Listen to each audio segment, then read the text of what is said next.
ممكن تسأل ربنا سبحانه وتعالى عربية وما يديك، ممكن تسأله بيت وما يديك، ممكن تسأله يشفي المرض بتاعك وما يشفيه لك، ممكن يستجيب ممكن ما يستجيب، هو ضرب مصلحتك. لكن في حاجة واحدة إذا سألت له بصدق ضمان حيديك لها، والحاجة دي هي هدايته. ولو أداك النعمة دي كل المشاكل في حياتك اتحلت، كل النعم بتاعت المال والصحة والأولاد والشهرة وأي حاجة التوفيق انت بتتخيلها مع بعض ما بتسوى حاجة قصاد النعمة دي يهدي قلبها.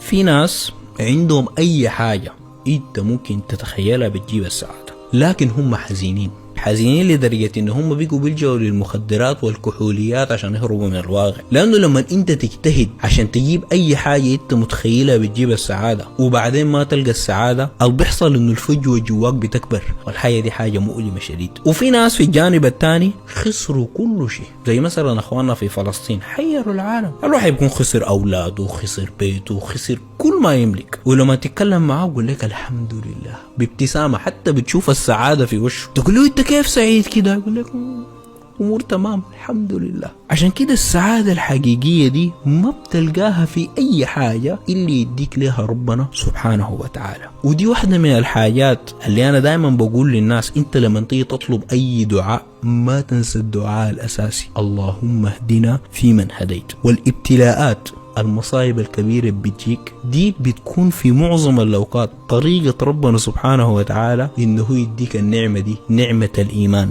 يهدي قلبها. انت بتحس كل الطرق مقفلة قدامك، بتلجأ بس لربنا سبحانه وتعالى، يا الله كل الطرق قفلت، يا الله أنا ما أعرف أعمل شيء، يا الله انقذني ويا الله اهديني. مستحيل تطلب ربنا سبحانه وتعالى بصدق الرحمة والهداية وما يديك لها.